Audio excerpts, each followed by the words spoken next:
Thanks. The following two questions actually touch on a similar theme, and it's kind of getting on the theme of sort of the external influences.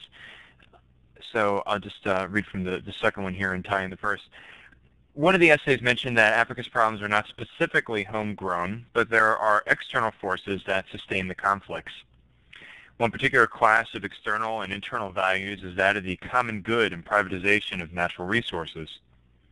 Are there any movements in African countries opposing the privatization of their natural resources? And secondly, how, in a more general sense, how does CRS and local communities deal with external influences, dealing with arms trade or other sort of issues? So generally, how do you deal with sort of these external issues that are sort of affecting local peace-building initiatives? And then is there any sort of thoughts you might have on the privatization of natural resources? Yes, on the privatization of natural resources, I think CRS is playing a great role in creating awareness and creating advocacy groups. They've trained a number of people to do advocacy. I remember in Ghana, the government wanted to privatize water. There were a number of NGOs that came up strongly, and they were even ready to go to court to defend that. So where there is a well-developed civil society, they can stand up to government and challenge them. So at least I have the example of Ghana where a group of NGOs came together and then they stood up against government privatizing water and even privatizing utilities like electricity, water, and what have you. Now, the role NGOs like CRS play is first of all to bring the international perspective of advocacy, to build people's capacity to be able to make their voices heard and to support them to mobilize and make their voices heard. So that is at the local level.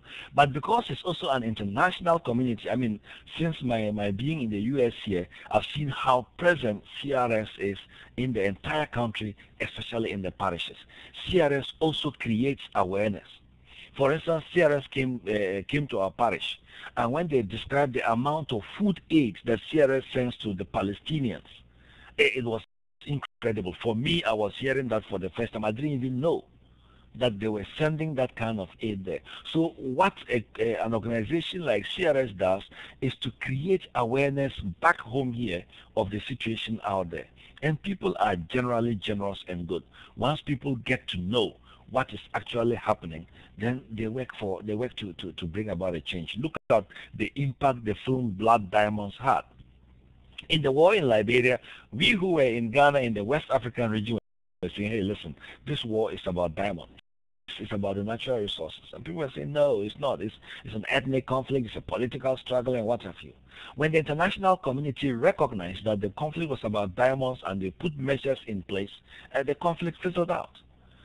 You know, why is it that Mozambique and Angola, they have diamonds there, but because the international community has structured the diamond market there, it's benefiting the people.